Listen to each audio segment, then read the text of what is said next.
जय श्री महाकाल। शनिदेव की साढ़े सती के बारे में बहुत तरह की बातें बोली जाती हैं। पहली बात तो आज हमें समझेंगे कि एग्जैक्टली शनिदेव की सरस्वती का असर व्यक्ति के ऊपर कैसे आता है।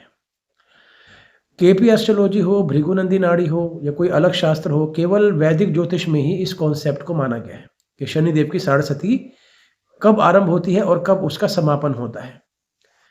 अब आप समझिएगा, जब भी हम बात करते हैं शनिदेव की साढ़े सती के बारे में, तो आप समझ जाइएगा कि हमारी कुंडली में शनिदेव काल पुरुष के 10वें और 11वें घर के स्वामी हैं, अर्थात कर्म और लाभ के स्वामी हैं।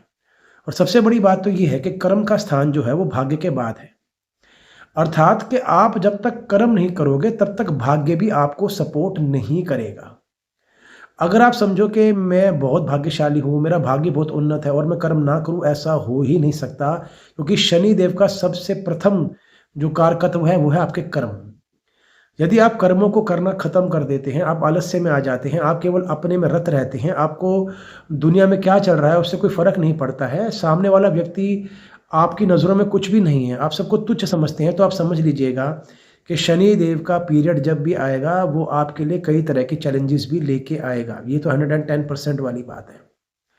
अब एग्जैक्टली ये कॉन्सेप्ट काम कैसे करता है। जब भी चंद्रमा से 12वें घर में शनि आते हैं, जब भी चंद्रमा के ऊपर शनि का गोचर होता है, जब भी चंद्रमा से दूसरे घर में शनि आते हैं, तो ऐसी अवस्था में साढ़े सती का निर्माण होता है। अब हम समझते हैं, जब चंद्रमा से 12वें घर में शनि होते हैं, तो हम सभी जानते हैं कि 12वें घर में बैठा शनि दूसरे घर को देखते हैं, छठे घर को देखते हैं, आपके भाग्य स्थान को देखते हैं। तो जो स्टार्टिंग का फेस ये होता है कि व्यक्ति का जो पैसा होता है, जितनी वो प्लानिंग करता है, जितना वो एग्जीक्यूट करना चाहता है, कई बार उसे उस हिसाब से वो ग्रो नहीं कर पाता है। अनायास शत्रु बढ़ जाते हैं।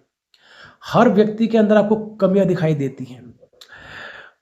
जब हम बात करते हैं 9th हाउस की, तो आपका भाग्य स्लो हो जाता है। जितनी तेजी से आप पहले ग्रोथ कर रहे थे, उस ग्रोथ में आपको थोड़ी कमी देखने में आती है। ये केवल बिल्कुल लेमन भाषा में बात कर रहा हूँ अभी आपसे, बिल्कुल लेमन भाषा में।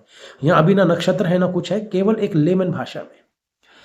अब आप समझिएगा कि शनिदेव अगर सेकंड हाउस को देख रहे हैं 12th हाउस में बैठ के, तो कई बार व्यक्ति बड़े बड़े प्लान जो करता है इन्वेस्टमेंट करने की, लेकिन एग्जैक्ट अमाउंट ऑफ मनी ना होने के कारण वह कई बार वो चीज़ें रुक जाती हैं।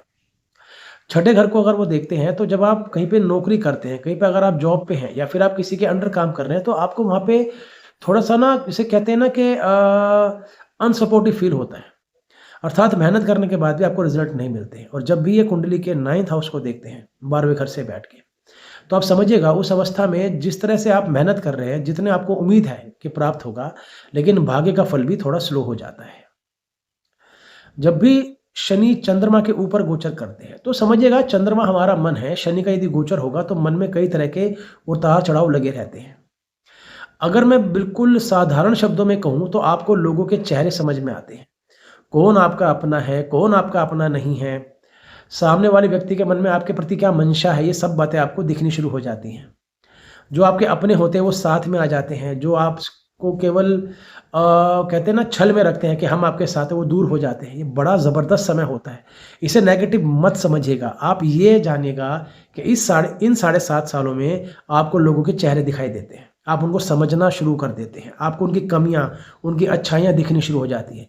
कई बार जिनको आप अच्छा समझते हैं वो बुरे निकल जाते हैं, और जिनको आप बुरा समझते हैं वही आपके बुरे वक़्त में खड़े होते हैं।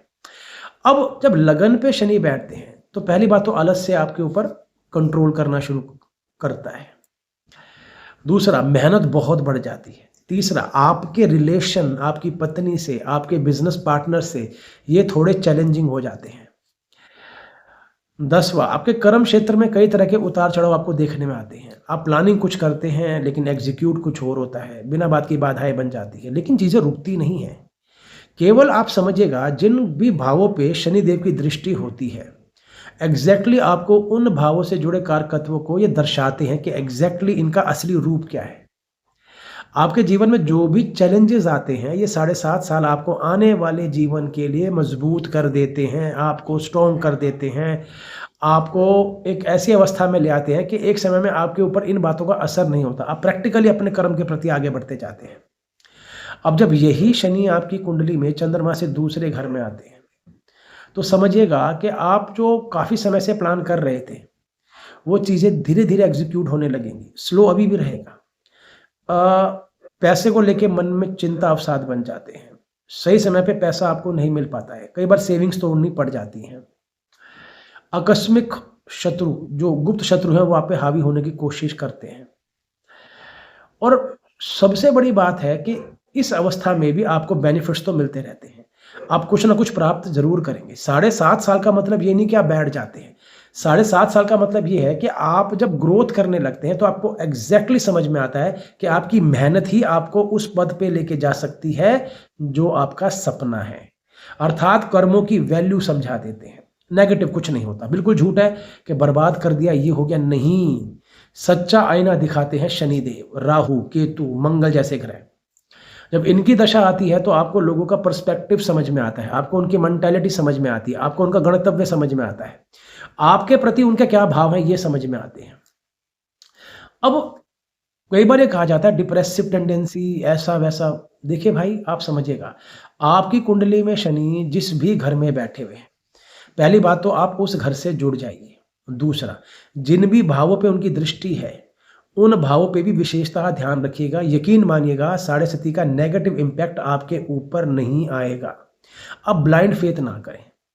जो व्यक्ति भरोसे के लायक है कभी उसका भरोसा ना तोड़े, और जो व्यक्ति भरोसे के लायक नहीं है उससे एक डिस्टेंस बना के रखें। किसी को अपशब्द ना बोले, किसी को नेगेटिव ना बोले। यदि कोई व्यक्ति आपके घर में आ रहा है, आपकी हेल्प के लिए, लाइक कोई सफाई कर्मचारी आ रहा है, कोई ऐसा व्यक्ति जो स्पेशली आप ही के काम के लिए आया है, आप उसे निंदित ना करें।